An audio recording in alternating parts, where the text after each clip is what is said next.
Like, comment and subscribe, because this story is one of those "how did that just change the entire map" moments. Picture it. The most disciplined war machine on Earth is marching into what it thinks is just another province to be. The roads are measured, the timetables are neat, the commanders are confident, the locals are handled. The Empire has done this 100 times. And then a tiny force, not a nation-state, not a grand coalition, not some legendary army with shining banners, flips the whole invasion plan on its head. Not by winning a glorious open-field battle, by turning the invasion itself into a trap. This is the story of the Teutoburg Forest, the moment Rome stopped expanding into Germania, not because it couldn't fight, but because it realized it couldn't control what it couldn't see. Rome didn't just lose soldiers here, it lost the future it thought it owned. The Roman Empire in the early 1st century wasn't a powerful country. It was a machine that ate frontiers. It had systems for everything: supply chains, road building, fort construction, intelligence networks, diplomacy, intimidation, and punishment.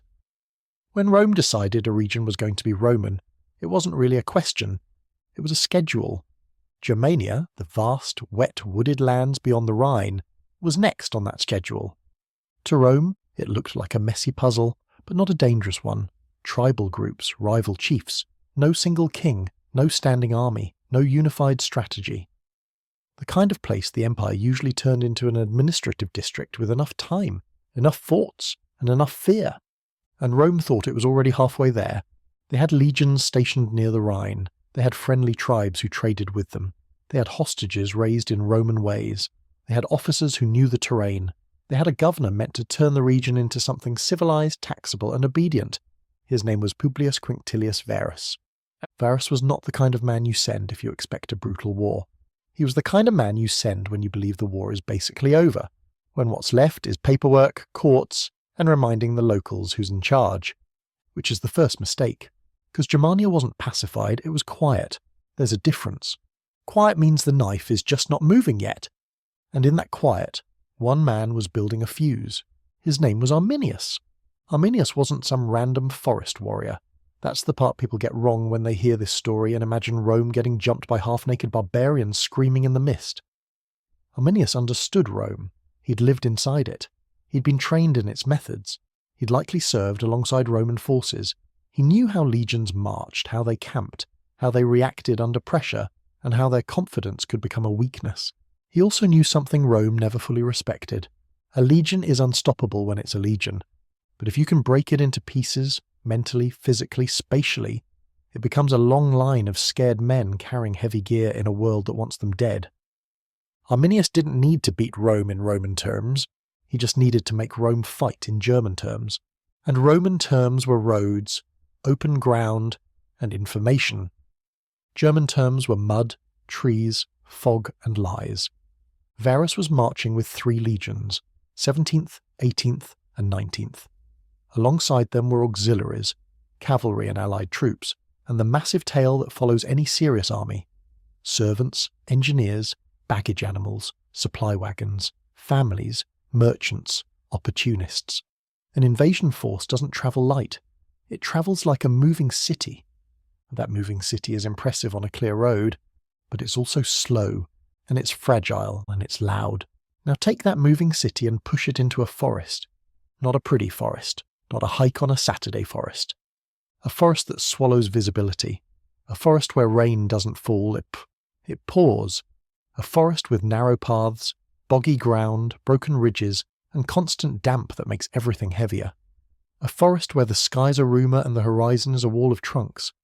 In that place, marching order becomes chaos.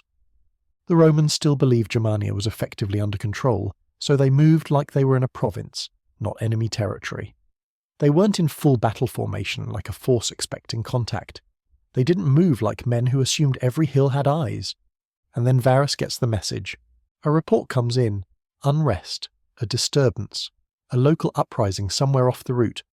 It's the kind of thing a governor handles, the kind of thing that reinforces Roman authority. The kind of thing you deal with fast so the locals remember the empire is real. Arminius advises him.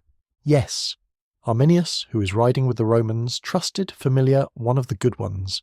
He recommends a route, a path through the woods, a way to reach the trouble quickly. He doesn't say, walk into a trap. He says, This is the fastest way to restore order.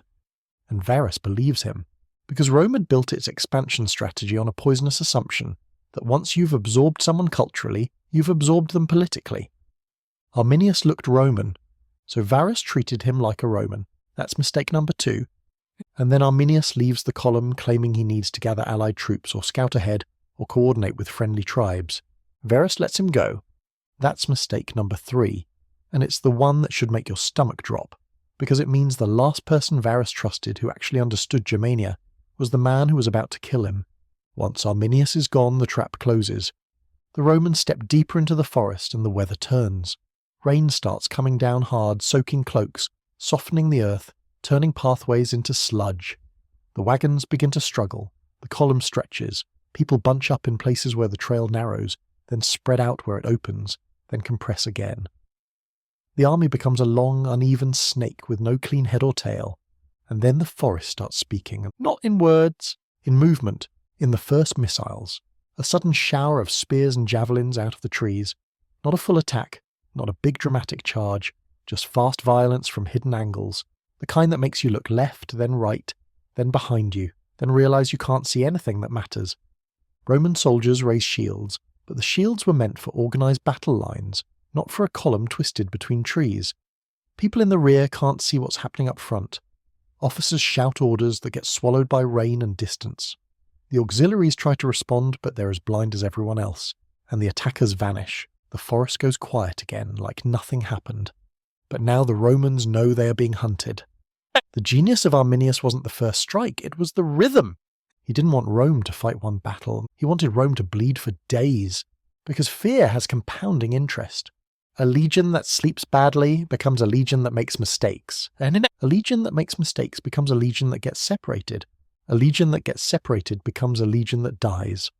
Varus tries to do what Rome always does, regain control through procedure, establish camp, fortify, reorganize, push forward with discipline. But the terrain is a bully.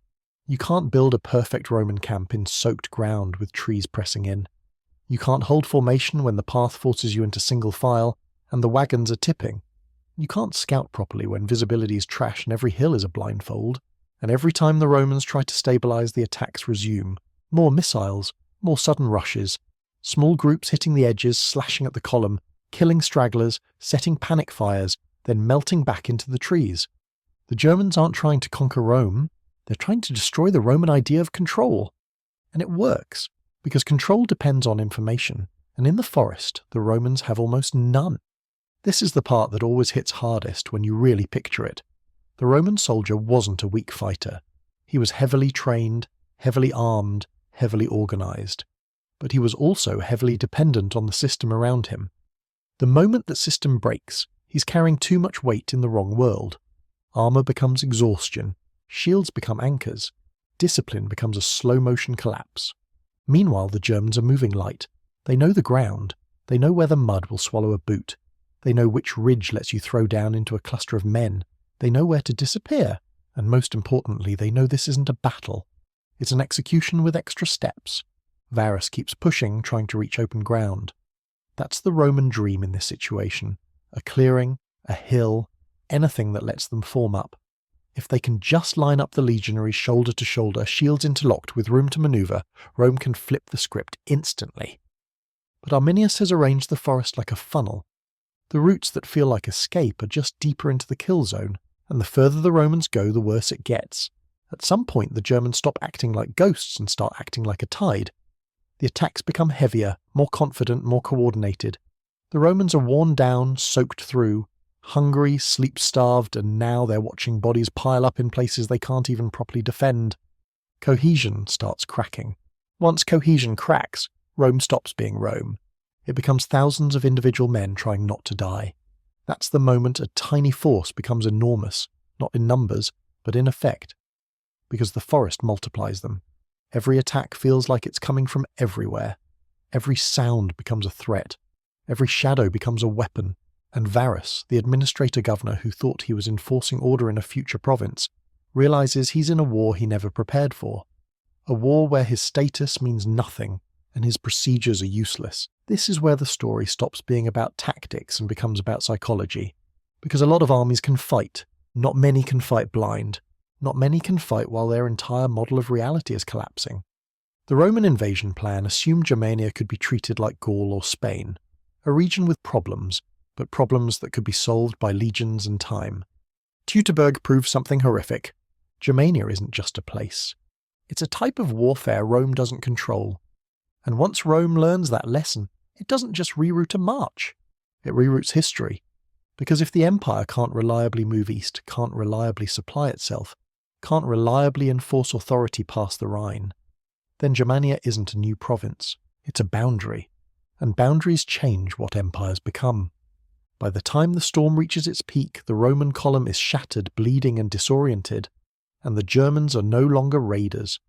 They're closing in like they've been waiting for this exact moment their entire lives. And they have.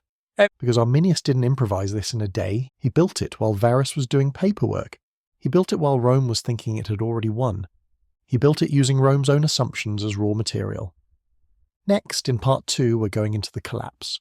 The final days inside the kill zone, the moment Varus realizes there is no way out, and how the aftermath hits Rome so hard that it literally changes the empire's frontier strategy for generations.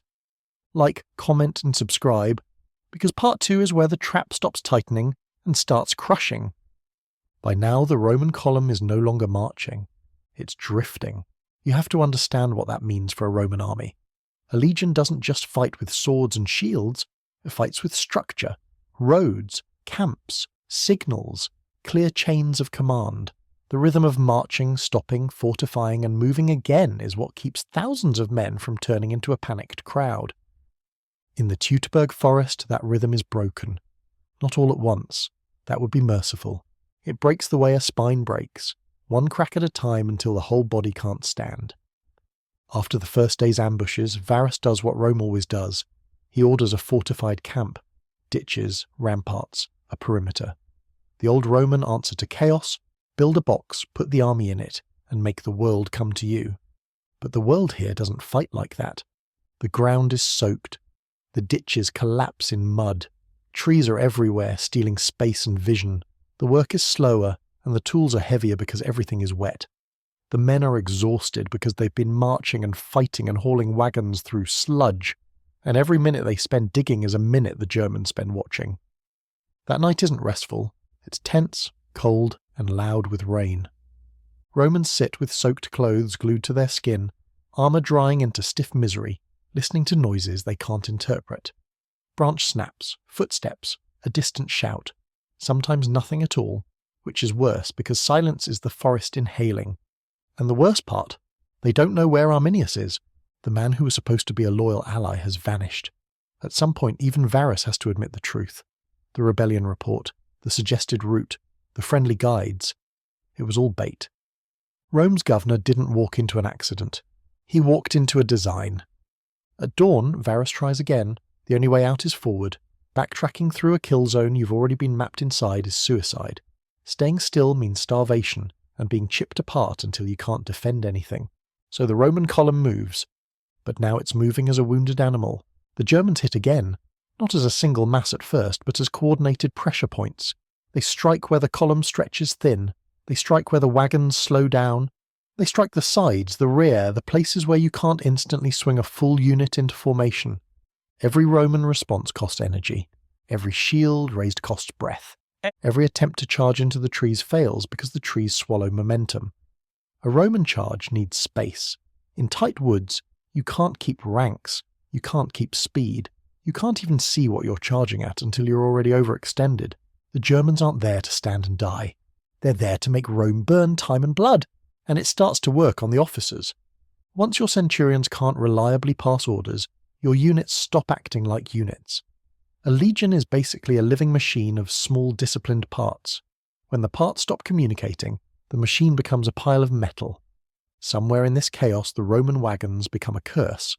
The moving city behind the army, supplies, equipment, civilians, is now something the soldiers have to protect while being hunted. So Varus makes a brutal call. He abandons what he can. Some wagons are ditched. Some supplies are left behind. Non-combatants get pushed back into the column or left to fend for themselves. It's not heroic. It's survival math. Every cart stuck in mud is a traffic jam for thousands of men. But abandoning baggage doesn't solve the deeper problem. The deeper problem is that the Germans are shaping the battlefield. They're not just attacking, they're herding. They know the routes, they know the ridges, they know where the ground narrows and where the slopes force the Romans into cramped lanes. And they're pushing Varus toward the worst possible terrain. This is where Arminius' plan shows its real brilliance. He isn't relying on luck, he's relying on inevitability. Because in a forest like this, an army doesn't get to choose many options. It gets to choose between bad and worse. By the second day, Roman morale is rotting. Men are slipping, falling, losing weapons in mud, struggling to keep shields up while rain turns wood slick and heavy. Injuries aren't being treated properly. The wounded slow the march. The wounded become targets. The column gets longer, thinner, more vulnerable.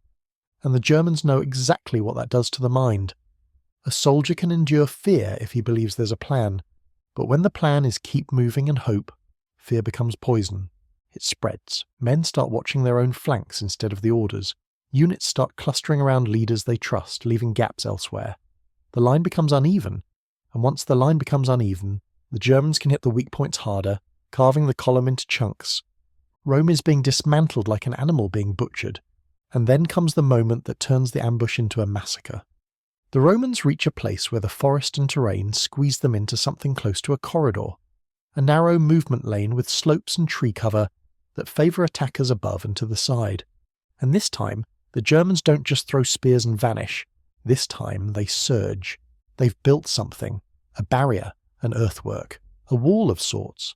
Not a polished Roman fortification, but a rough practical obstacle designed to stop forward motion and compress the column. It's the kind of simple construction that becomes lethal when you're exhausted and your enemy is above you. The Roman advance jams. Men bunch up behind the obstacle. The rear keeps pushing because it can't see why the front stopped. The line compresses until shields are locked not in formation but in panic. And from the slopes, the Germans rain down death.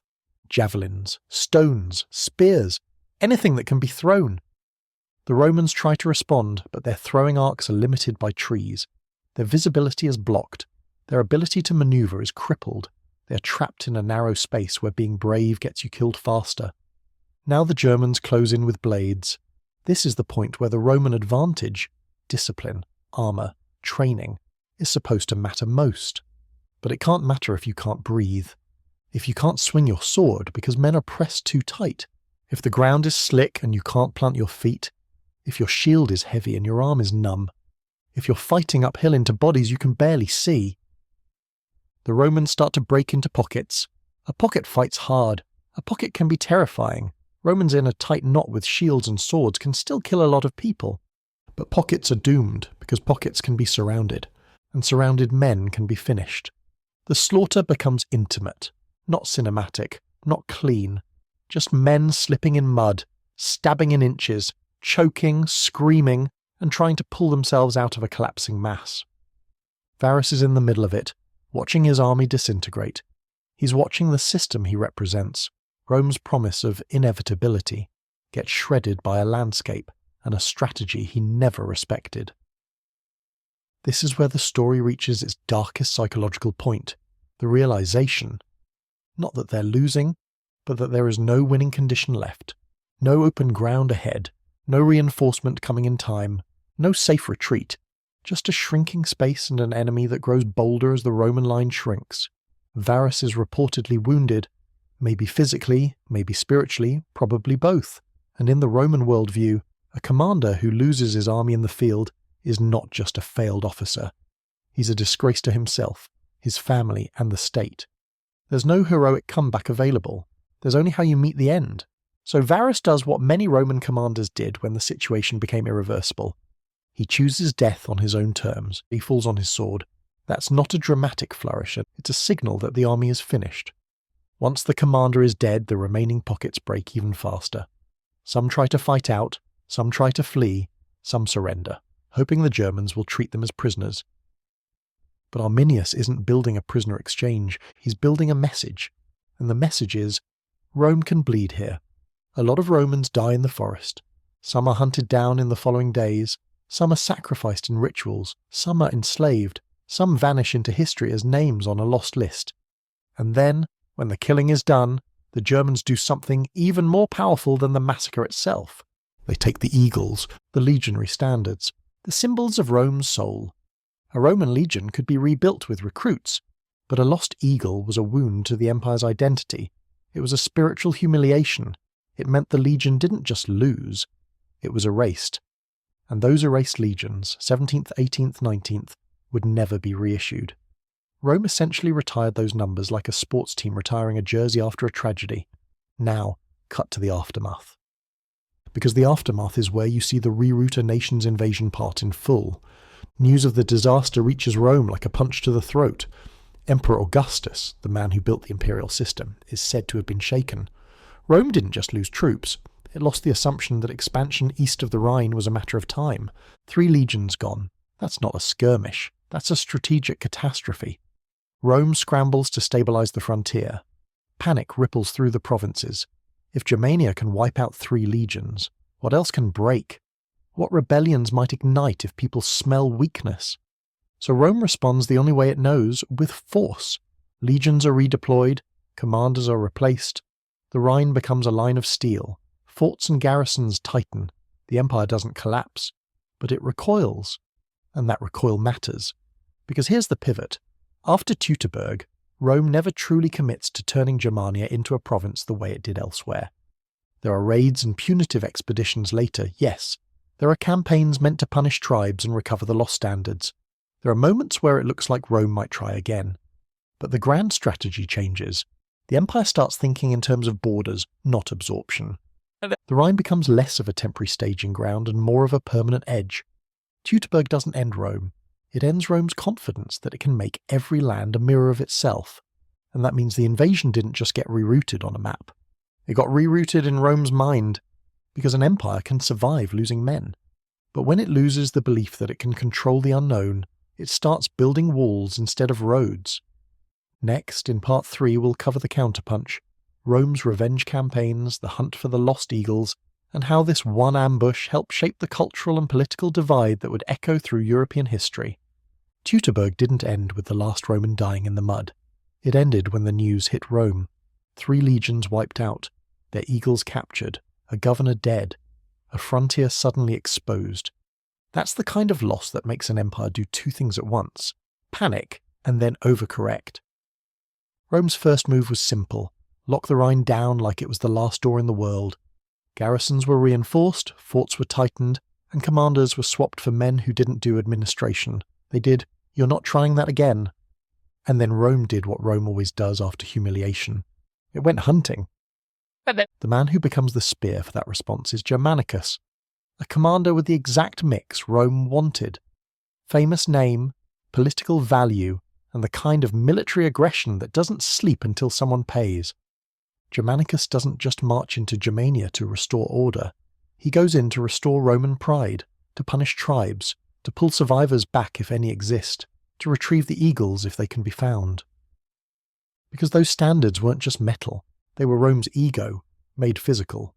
So the campaigns begin, not one neat invasion, but a series of hard strikes and deep penetrations across rivers, into forests, through villages, and back out again. Rome avoids the mistake Varus made. Moving like the place is already owned, the legions move heavier, sharper, and with more suspicion. Scouts matter now, camps are tighter, routes are chosen with paranoia in mind. Rome fights like it finally believes Germania is hostile, and the fighting gets ugly. Germanicus burns settlements, wrecks food supplies, and breaks alliances. Rome doesn't just want victory, it wants the tribes to remember what it feels like when the empire decides you're not a future province, but a problem. Some battles go Rome's way, hard. The legions still win in open ground. When they can force an engagement on their terms, the Germans pay for every step. And eventually, Rome starts getting the prizes it came for. One by one, the lost eagles are recovered over time, not all instantly, not with a clean Hollywood moment, but through successive operations, pressure, and betrayals. Each recovery is treated like a sacred correction, a "we're not letting that humiliation stand" moment. But here's the twist. Even when Rome wins battles in Germania after Teutoburg, it still doesn't solve Germania. Because winning fights isn't the same as holding land. Germania is too wide, too fractured, too forested, too expensive to garrison the way Rome garrisoned other conquests. and the tribes don't need to defeat Rome in a straight-up war, they only need to make occupation painful enough that Rome keeps asking the same question. Is this worth it? Teutoburg planted that doubt. Germanicus's campaigns don't remove it. They prove it. They prove that Rome can march in and smash things, sure. But to stay, to build roads everywhere, to tax consistently, to protect settlers, to keep the peace without bleeding legions forever, that's a different kind of victory. A boring victory. A bureaucratic victory. And Germania doesn't give those out. So despite the revenge, despite the recovered symbols, despite the battles Rome can point to as wins, the empire makes the real decision. It stops trying to absorb Germania as a full province. Instead, it commits to a frontier. The Rhine becomes more than a river. It becomes a concept, a manageable edge, a line where Rome can project power without drowning in the cost of permanent control. Forts, patrols, diplomacy, trade, threats, all of it designed to stabilize the border rather than erase it. That's the reroute. Not just a route on a map, a route in strategy. Before Teutoburg, Rome's default setting was expansion. After Teutoburg, Rome's default setting includes limits, and those limits shape everything that comes after. Because when an empire stops expanding, it starts consolidating. When it consolidates, it becomes more rigid. When it becomes rigid, the outside world doesn't stop moving. It just presses harder against the borders. Now zoom out for the final punchline of history. Teutoburg helped to lock in a divide. To the west of the Rhine, Rome's influence deepens. Language, law, cities, administration. To the east, the tribal world stays less Romanized, more fragmented, more independent in structure and identity. Over centuries, that difference matters. Not in a single straight line, but like a fault line that keeps shaping how people organize, fight, trade, and build. One ambush doesn't create Europe, but it helps decide where Rome stops drawing straight lines through the wilderness. And that changes the kind of Europe that exists afterward. Arminius himself doesn't get a clean ending. Leaders like him rarely do. Once the shared enemy pressure fades, internal politics returns. Rivalries reignite. Alliances shift. The man who unified tribes for a purpose becomes dangerous the second that purpose is gone. But his legacy isn't personal. It's structural. He proved that Rome could be denied, not in some mythic barbarians beat civilization way, but in a tactical, measurable way that makes an empire revise its long-term plan. That's the real shock. Rome didn't lose because it was weak. Rome lost because it assumed it was safe to operate on autopilot. Varus marched like the war was over. Arminius fought like the war was about to begin. And in the Teutoburg Forest, that difference is everything. Like, comment and subscribe.